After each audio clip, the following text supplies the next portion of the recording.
Sumampa na sa halos 80 ang mga napaulat na nasawi sa malakas na lindol sa Mindanao. Balita mula sa Campo Aguinaldo, hatid ni Radyo Patrol Marlene Padiernos. Mars.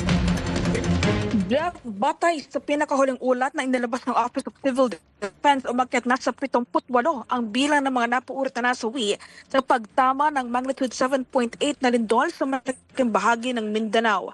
33 rito ang naitala sa Sarangani, 24 sa South Cotabato, 20 sa Davao Occidental at isa naman sa Davao del Sur. Buwaba sa 30 ang bilang ng mga individual na nawawala matapos ang lindol, kung saan 13 mula sa Davao Occidental, 15 ang naitala sa Sarangani at 2 sa South Cotabato. Habang nasa 1,339 naman ang mga individual na nasugatan, kung saan 1,259 ang naitala sa Socsargen, 79 sa Davao Region at isa sa Barma. Sa ngayon, nasa mahigit 357,000 families o mahigit 1.5 million individuals ang nananatili sa mga naapektado ng pag-inig, kung saan ay nasa 5,000 mga pamilya o mahigit 21,900 individuals ang nananatili sa mga evacuation center na itinalagaan ng pamahalaan.